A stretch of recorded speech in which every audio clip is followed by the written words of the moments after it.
we were talking about the system and the players. Where are you in on that conversation? Like, who do you gravitate to? It's the system. You don't think it's the players? Nah, because Man, I disagree. no, All right, that's so this is fine. good. I mean, I just love look at what the Patriots are doing, and that's obviously the low hanging fruit. But there's just a lot of great teams that look at the Packers. It's run its play action. Aaron Jones is out, or he came back this week, but it's business as usual with AJ Dillon, wouldn't you say? You had me with the Pats, not with the Packers. Okay. Because you saw when Rodgers wasn't in there, it looked like a debacle. No, I'm talking about the running backs.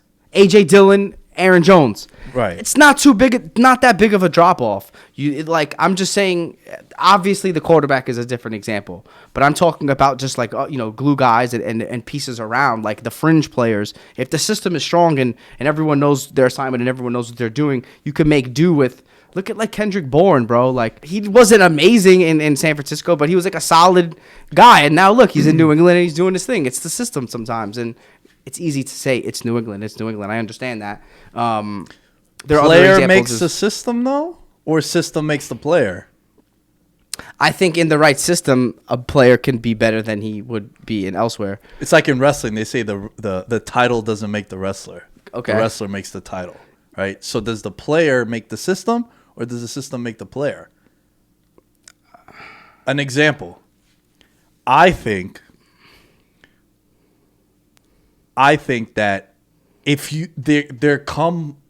players come every now and then that exceed the system. Yeah, the exceptions.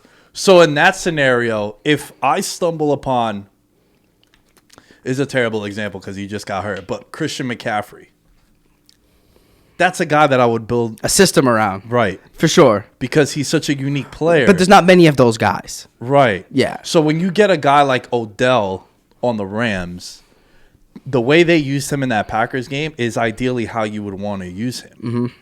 The Brandon Cooks mold. Remember when he was with the Rams too?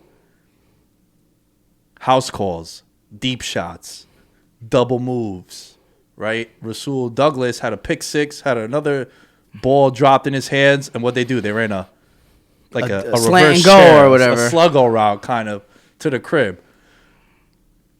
The Browns weren't doing that with Odell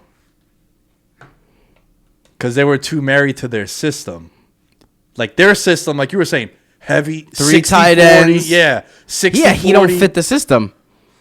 But then you have players of that talent. I mean, I don't think Odell is good enough to change your entire offensive system around, and I don't think he showed you anything. At the time that he got there, he was. Post ACL, he hasn't been the same. Yeah, I think you're right. There are certain guys. The best coaches build the scheme and the systems around the player, without a doubt. I'm just saying in general, like you play with the cards that you're dealt. I get that. I also think, sticking true to what you want to do in your philosophies and finding guys that do that really well is just as important. Like if you're a if you're a running team, you got to draft offensive linemen that run block well and don't pass block well. That's kind of the idea that I'm talking about. But I agree with what you're saying. Different sport, same example. Look at the shirt I'm wearing. Best point guard of all time. Is the Golden State system that amazing, or is it because they have the Splash Brothers and they have Curry that makes it so amazing? I think it's both.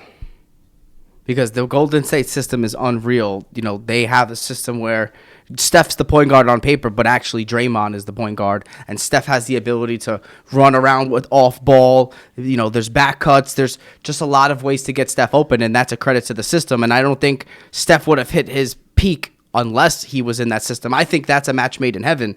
Like, you go from Steve Kerr, one of the best shooters of all time, right, to one of the most successful players of all time as well. He just so happens to be, Steph's coach. And then Steph is extremely talented, but I also think the system around him has benefited him tremendously. I think he's the best point guard of all time. But I'm saying, like, if he was the prototypical point guard, bring the ball up every time, he wouldn't have the career that he's had. And then if you look at the Warriors' success now, a lot of that is because of the system. Especially when You we're talking got about Juan Toscano Anderson and Jordan Poole just running around wide open threes, Bielitsa wide open threes. Like it's the system. But this is a situation where it fits perfectly. That's the same thing with Andy Reid, right? Andy Reid and Mahomes. Like if Mahomes went somewhere else, it may not have worked. Well, that's a good example too, because Andy Reid was in Kansas City all those years and he couldn't get over the hump. Same system, same offense. However, it didn't have the guy. Perfect. I love that example because Alex Smith was solid.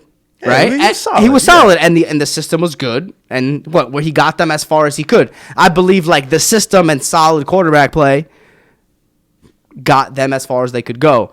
Good system, great quarterback, or great system, great quarterback. Those are the results you want. So I think it really is a mixture of both. But I just think from a head coach perspective or a coaching perspective, like you need a system.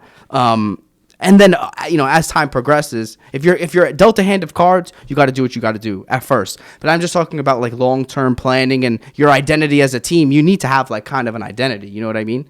And, alter the moves you make and the personnel decisions around that. But it's an interesting conversation. It's fascinating.